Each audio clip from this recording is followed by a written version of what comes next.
आरक्षण की मांग को लेकर पीड़ित महिलाओं का शिष्टमंडल मिला राष्ट्रीय ओबीसी कमीशन के चेयरमैन से। आरक्षित ओबीसी वर्ग में शामिल होने के बावजूद माइग्रेटेड व्यक्ति जैसा सौतेला व्यवहार करने का लगाया आरोप। सांबर सिटी अन्य राज्यों से राजस्थान के विभिन्न सीमावर्ती जिलों में विवाहित आरक्षित ओबीसी वर्ग की महिलाओं के एक शिष्टमंडल ने वेदपाल धानोटी की अगुवाई में गुरुवार को राष्ट्रीय ओबीसी कमीशन के चेयरमैन डॉक्टर भगवान लाल सैनी से मुलाकात कर अपनी विभिन्न समस्याओं को तथ्यात्मक रूप से आयोग के समक्ष रखा। सांबर सिटी के सर्किट हाउस में शिष्टमंडल ने विस्तार से पीड़ित महिलाओं का पक्ष रखते हुए बताया कि राज्य में विवाहित ये महिलाएं जन्म एवं शादी दोनों ही आधार पर आरक्षित ओबीसी वर्ग में शामिल हैं, लेकिन अन्य राज्य में जन्म के आरोप में इनके साथ माइग्रेटेड व्यक्ति जैसा सौतेला व्यवहार हो रहा है। सरकारी नौकरी व चुनाव प्रक्रिया में पिछले 2 वर्ष से इन महिलाओं को अपने वर्ग अनुसार आरक्षण के हक से वंचित कर दिया गया है, जबकि राज्य में शादी उपरांत ये महिलाएं राज्य की स्थायी निवासी बन चुकी हैं। दूसरी तरफ राज्य सरकार अन्य राज्यों से राजस्थान में विवाहित आर्थिक पिछड़े वर्ग की महिलाओं को आरक्षण का लाभ देने का विशेष नियम बना चुकी है। शिष्टमंडल ने आयोग को अवगत कराया कि राजस्थान हाईकोर्ट ने इस व्यापक समस्या के समाधान के लिए राष्ट्रीय ओबीसी आयोग को इस संबंध में केंद्र व राज्य सरकार को आवश्यक दिशा निर्देश देने हेतु आदेशित भी किया हुआ है। कमीशन के चेयरमैन डॉक्टर भगवान लाल सैनी ने पत्रकार डब्लू गोस्वामी से बातचीत करते हुए सरकार द्वारा ईडब्ल्यूएस वर्ग की महिलाओं के संबंध में पारित विशेष सर्कुलर और राजस्थान हाईकोर्ट के आदेश के मद्देनजर आवश्यक सकारात्मक कार्रवाई का आश्वासन दिया और कहा कि आयोग अपनी सीमाओं के अधीन इस मामले में जरूरी कदम उठाएगा। इस अवसर पर मंजू बिजवाड़, सीमा जाटव, गीता देवी, अनीता यादव, नेहा अलवर, ज्योति सेन, संगीता सोनम, पूजाबाई, सुमन देवी सहित दर्जनों पीड़िताएं मौजूद रहीं। है जिस आधार पर मुझे सिलेक्शन दे दिया गया। 1.5 साल मैंने नौकरी भी करी है यहाँ पे, लेकिन 1.5 साल बाद मुझे ये कह के निकाल दिया कि आप हरियाणा से और आपको यहाँ पे रिजर्वेशन नहीं मिलेगा।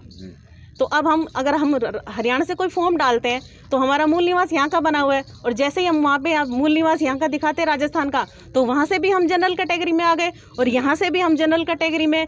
डॉक्यूमेंट्स हमारे यहाँ के सारे बने हुए हैं, हम वोट यहाँ पे डाल रहे हैं, तो फिर हम रिजर्वेशन लेने हरियाणा में क्यों जाएं? और वहाँ हमें मिल भी नहीं रहा है। कब से कर रहे थे? कब आपको हटा दिया गया? मेरा सिलेक्शन मैंने 2019 में ज्वाइन किया 5 अगस्त को, और मुझे फरवरी 2021 में हटा दिया गया। ठीक, आपका नाम बताएं। मेरा नाम नेहा है और मैं राजस्थान में अलवर निवासी हूँ। अब और कौन? आयोग के प्रयास करने से दबंगों का अत्याचार बंद हुआ। जमीन जिसकी है उसको मिला।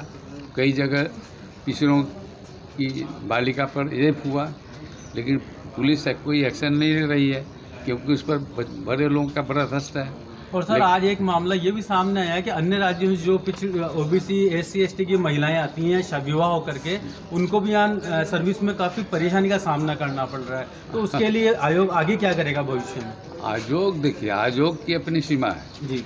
जब सुप्रीम कोर्ट ने निर्णय दे दिया कि जिस क्षेत्र से आई है, जिस स्टेट से आई है, उसी का प्रमाण पत्र माना जाएगा, उसी की मूल रूप से नागरिक मानी जाएगी, तो उसी के आधार पर यहाँ विचार होगा। सेंट्रल सर्विस में उनको मिल सकता है, लेकिन स्टेट गवर्नमेंट में नहीं मिल सकता।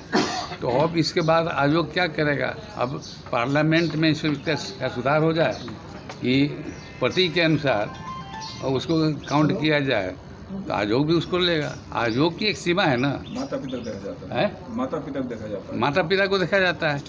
तो जो कानून है, नियम है, उसी को हम देखेंगे। हम तो अलग से कुछ कर नहीं सकते हैं ना। तो आज सर ये लोग जो ज्ञापन दिया था, इसके बारे में कुछ आप सोचेंगे, कुछ आगे इनके लिए बात करेंगे क्या? हमारी सीमा है ना।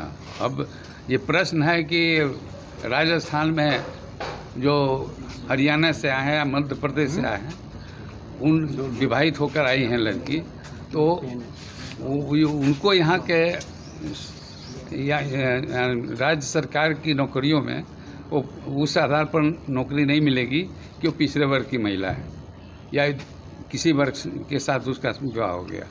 उसके मूल जो माता पिता हैं उसी का प्रमाण पत्र जायज माना है, वैध माना जाएगा।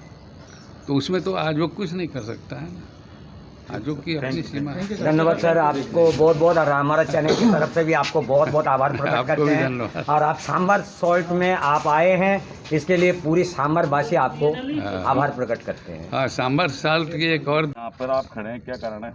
सर मेरा कारण ये है, मैं राजस्थान में मेरी शादी हुई, मैं हरियाणा से हूँ, मेरी शादी को 20 साल हो गए हैं और मेरा 2016 में इंग्लिश से मेरा नंबर आया हुआ है यहाँ, और मुझे यहाँ जनरल कह के मुझे हटाया गया है, जिसमें कि सारे डॉक्यूमेंट्स मेरे यहीं के बने हुए हैं राजस्थान की, और फिर भी मुझे यहाँ मुझे आरक्षण का लाभ नहीं मिल रहा है। एससी से आप? बिल्कुल, मैं एससी से हूँ, एससी में ही मेरी शादी हुई है। तो सर मैं वहाँ की भी नहीं हूँ, यहाँ की भी, वहाँ कोई फॉर्म डालती तो मैं जनरल से डालूंगी, तो मैं कैसे क्या करूँ, मुझे बताइए सर। मैडम, यहाँ आने का क्या कारण रहा? आप क्या करने जा रहे हैं आगे? ये सर यहाँ ओबीसी जो कमीशन के जो अध्यक्ष उनसे मिलने के लिए आए हैं, अपनी जो हमारी समस्या है उनको बताने के लिए हम यहाँ पर। नहीं, आपको यहाँ पे अगर जनरल में आप अप्लाई करो तो आप सर्विस देती है गवर्नमेंट? नहीं सर, हाँ जनरल में तो देगी, पर हम अपनी कैटेगरी का लाभ कैसे लेंगे? लाभ तो नहीं ले पाओगे, जनरल में तो दे देगी मतलब आपको। हाँ बिल्कुल, जनरल में का तो दे लाभ देगी। नहीं, हाँ, ओबीसी एसटी का लाभ नहीं बिल्कुल। देगी। ठीक, आपका नाम? मंजू।